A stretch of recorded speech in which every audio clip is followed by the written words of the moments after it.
Bonjour, voici le MAG. Autoportrait de l'artiste Esther Ferré au Magval de Vitry-sur-Seine. Pour débuter l'année 2014, le Magval met à l'honneur Esther Ferré, artiste pionnière de l'art action et de la performance avec une exposition imaginée autour de sa pratique de l'autoportrait depuis les années 70. Réunissant installations, vidéos et plus d'une centaine de photographies, cette exposition monographique révèle une dynamique autour du corps et de ses transformations qui nourrit toute l'œuvre d'Esther Ferré. L'artiste s'attache à définir sa propre individualité et utilise son corps comme un outil de travail et d'expression avec dénuement et radicalité.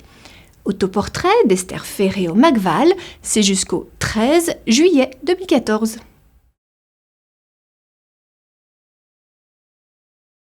Moto poétique, à Lyon, au Musée d'art contemporain. Paul Ardenne, le commissaire de l'exposition, a réuni des installations, des photos de 38 artistes qui ont pour thème commun la moto. Moto poétique montre que rien n'est plus simple et plus complexe à la fois. Tout est dit, énoncé avec la moto. De la vitesse à la mort, de l'amour à la guerre et de la technique à l'esthétique. L'accent est sur la culture moto-artistique la plus contemporaine, celle du tournant du XXIe siècle, une culture inédite pour la première fois présentée dans un musée d'art contemporain. Moto poétique, c'est au MAC de Lyon jusqu'au 20 avril 2014, parking moto disponible. Visage, Picasso, Magritte, Warhol, à la Vieille Charité de Marseille.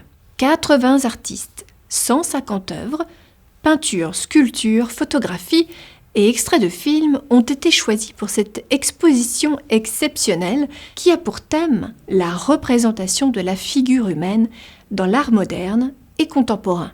Visage société, mêlé à la foule, visage de l'intimité et visage de l'esprit, nous suggère le fonctionnement mental de l'individu. Nombre d'artistes se sont attachés à exprimer l'inquiétude, l'interrogation, la présence dans le rêve, le fantasme.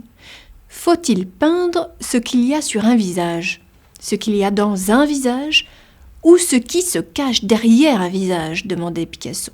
Visage, Picasso, Magritte, Warhol, à la Vieille Charité à Marseille, c'est jusqu'au 22 juin. Guy Limone au Centre de création contemporaine à Tours. Guy Limone se dit peintre. Il collectionne et réagence petits éléments disparates comme pour, en vain, remettre de l'ordre dans le chaos du monde. L'artiste utilise des petites figurines à l'échelle 1/87 qu'il peint et colle une à une au mur. Il compose ainsi des foules minuscules, monochromes ou multicolores qui dessinent des formes circulaires au seuil de la visibilité.